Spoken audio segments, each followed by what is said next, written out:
Did you know that there is a new highway that stretches from Abidjan in Côte d'Ivoire to Lagos in Nigeria, passing through Ghana, Togo, and Benin? Well, that is the Abidjan-Lagos Corridor Highway Project, a transformative infrastructure seeking to revolutionize trade and transportation in West Africa. This ambitious project began in the early 2010s with the 5 corridor countries, namely Nigeria, Benin, Togo, Ghana, and Côte d'Ivoire, signing an agreement to proceed with the development. The highway is crucial for West Africa as it's expected to enhance trade, improve the movement of goods and people, and boost economic integration within the West African region. By reducing travel time and eliminating unnecessary checkpoints, the corridor will facilitate more efficient trade routes, promote tourism, and foster closer ties between member states, driving economic growth and development across the West African region. The completion date for this project is projected for the end of this year, 2024. I want to find out from you what exactly it is that went into the reasoning of this particular project. The Abidjan-Lagos Corridor Highway Project is one of the pillars of African Union's program for infrastructure development in Africa, usually called the PIDA. Okay.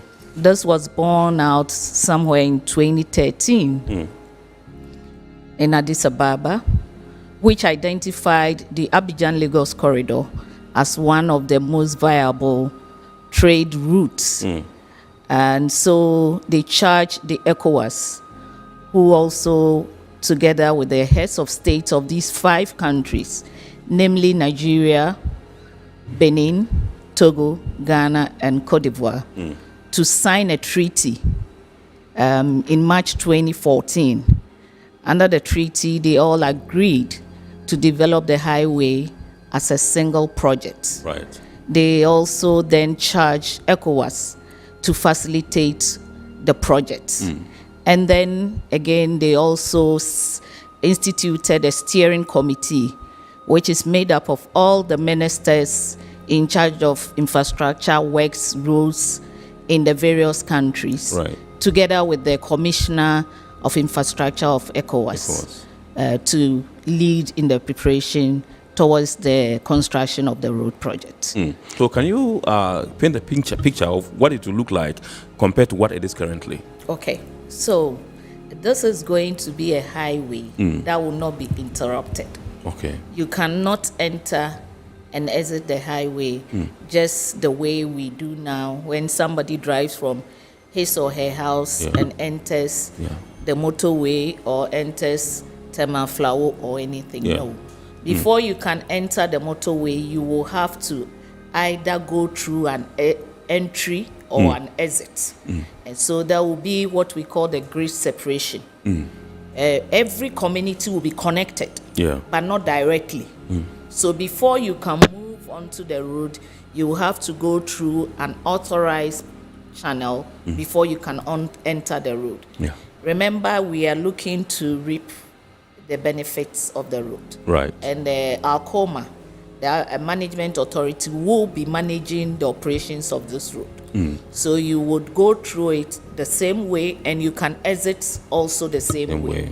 We have a lot of underpasses for animals crossing. We have a lot of underpasses for pedestrian as well. There is no where the community is big, we are going to have an interchange. So we don't have one particular interchange design. Depending on the location and the connection to the road, the interchanges are different. So that's why I mentioned grid separation. So it is a thorough route that will start from Lagos. We'll have a few fuel stations, other load control stations. Once once you enter the road, there will be an automated ASO station. If you go beyond the load limit, automatically you will go off the road. So, this week, the ECOWAS Commission held a 3-day technical review workshop, bringing together representatives from various sectors, including road and highways, immigration, customs, and trade, along with international stakeholders and development partners. Their goal is to finalize a framework for the Abidjan-Lagos Corridor Highway that ensures smooth and efficient movement of goods and services as well as people. Consultants presented their interim reports, highlighting current challenges and providing recommendations to ensure trade and transportation facilitation along this corridor. Acting Director of Transportation for ECOWAS, Mr. Charles Appiah, emphasized the importance of practical solutions that align with international best practices. One key focus is free movement of people and goods. The Director for Free Movement of Persons and Migration for ECOWAS, Mr. Abidjan-Boateng, discussed initiatives like the Interstate Passenger Program and Eco Visa to reduce harassment and streamline cross-border travel. This highway project is not just about roads. It includes a comprehensive insurance scheme known as the Brown Card to protect lives and properties along the corridor. Kwesi Winfred Dozie is the Executive Director of ECOWAS Brown Card, and according to him, this Brown Card insurance scheme will help to protect properties and lives of citizens moving along the Abidjan-Lagos Corridor. The project is financed by the African Development Bank, the European Union, the ECOWAS Commission, with each corridor country contributing $1.4 million. The ultimate goal is a 6-lane dual carriage that facilitates seamless trade and travel. Similar projects in other continents have shown significant benefits. For instance, the Trans-European Transport Network has boosted economic integration and reduced travel times across Europe. So, the Abidjan-Lagos Corridor Highway aims to bring similar advantages to West Africa, enhancing regional integration and economic growth. Now, there's one very particular element that I want to tell you, a particularity actually about the Abidjan-Lagos corridor, about its economic nature.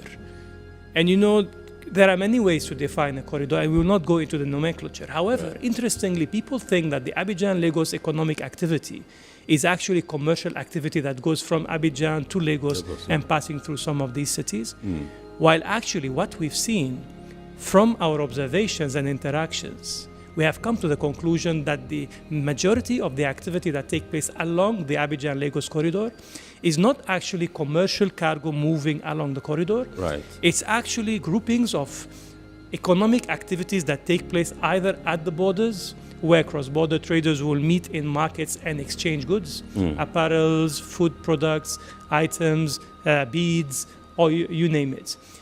The accumulation and aggregation of all of these activities make up the economic activity that takes place along the Abidjan-Lagos corridor.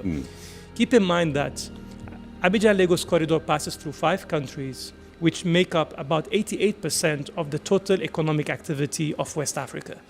Now, I'm not saying that the entirety of each of these countries' economies go through the corridor, obviously, but it makes up a significant section of the entire sub-region. And so this is how you gauge the economic viability of this particular corridor, because it unlocks the potential of trading among this significant subgroup within the ECOWAS. And that is why it is very crucial to have a good infrastructure that connects the main coastal cities across West Africa to ensure fluidity of movement of cargo, but also the fluidity of the movement of people who trade.